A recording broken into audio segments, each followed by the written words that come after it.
চোখেরই জলে লেখা কত যে কবিতা ঝরে পড়ে প্রতিদিনই তোমারই নামে।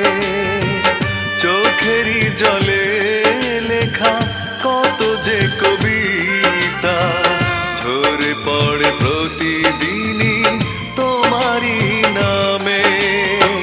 যেদিন চোখের জল শুকিয়ে যাবে মনে রেখো সেদিন আমার মরণ হবে। চোখেরই জলে লেখা কত যে কবি